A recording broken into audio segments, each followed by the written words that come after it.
Qəhrəman şəhid ataları, qarşınızda baş əyirik. Bu gün rahat, sərbəst, azad, üç rəngli bayrağımız dalğalanırsa, Azərbaycan torpaqlarına rahat addım atırıqsa, sizin kimi qəhrəman atalara borcluq. Övladlarınızı vətən uğruna qurban verib. Tək ki, vətən sağ olsun deyən qəhrəman atalar olsun. İstərdim ki, elə ağsaqqal şəhid atalarından birinci söz götürək. Buyur, Ağaverdi kişi. Osman balamızın bugün mövlududur, onun mövludunu təbrik edirik. Atasına, anasına səbir diləyirəm.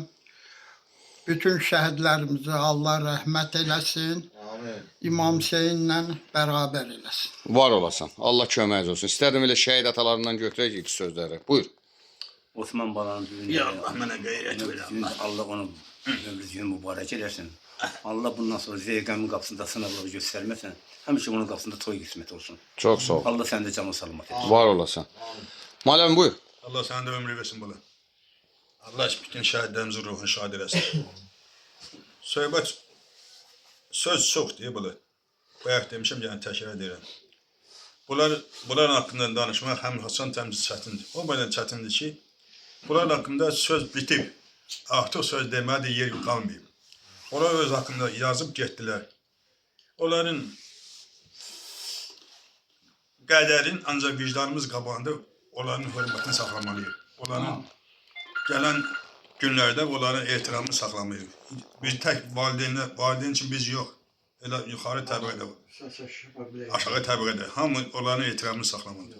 Allah Osman balamızın da mövludun, cənnətdəki mövludun mübarək eləsin. Onu Kərbəla şəhidlərlə bərabər İmam Hüseyin ağanın yanında xidmətində eləsin.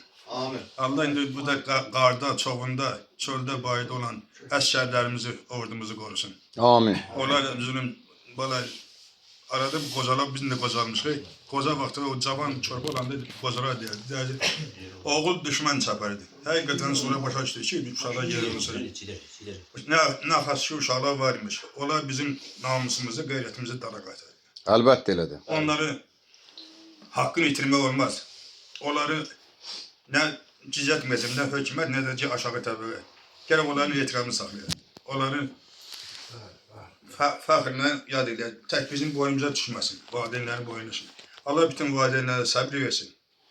Allah heç bir valideynə, ataya, anaya belə müsibəti bilə təkrar verməsin. Amin.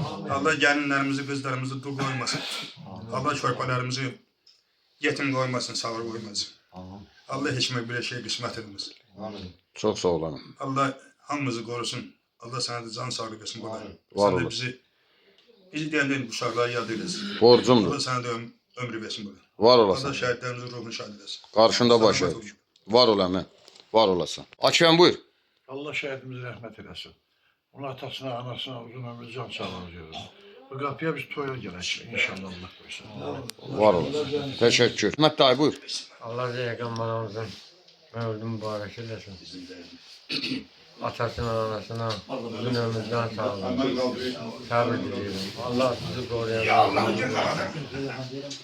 Allah veteranlarımızı, qazilərimizi uzun ömrüdən sağlığı versin. Allah sizin də kömək olsun. Sağ olun. Çox sağ ol. Var olasın. Sağ ol. Malikəm yox. Malikəm buyur. Sən git. Mövludun mübarək olsun. Allah uzun ömür versin atasına, anasına. Oturub sən də burada Allah gedəcək. cəm şəhidlərimizə Malik nə var nə bura? sağ ol. Çox sağ ol. Var ol. Birinci Qarabağ müharibəsində sinəsini qarşıya verən igidlərdən də Qurbanov olub. İstərdik Qurban da bir iki kəlmə deyəsən. Sağ olayırsan, Allah köməyin olsun. Bayaq dediyim, yenə təkrar edirəm. Şəhidimiz Osmanın şəhadətdə doğum günü mübarək olsun. Şəhidlər başımızın tacıdır. Şəhidlər əzizimizdir. Şəhid ocaqları bizim ziyarət yerlərimizdir.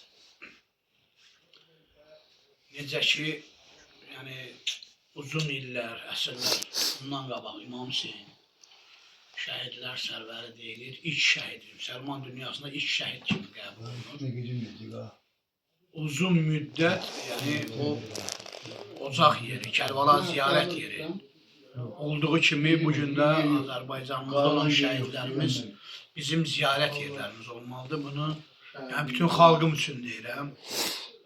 Fərqi yoxdur. Azərbaycanda yaşayan, Cənub Azərbaycanda yaşayan, Türkiyədə yaşayan, fərqi yox. Gürcüstanda, Rusiyada, hər bir yerdə, Avropada yaşayan Azərbaycan, hamı görməlidir, hamı bu evləri ziyarət eləməlidir. Bu ocaqlarda olmalıdırlar ki, şəhidlər unudulmasın. Şəhidlər unudulursa tariximiz unudulur.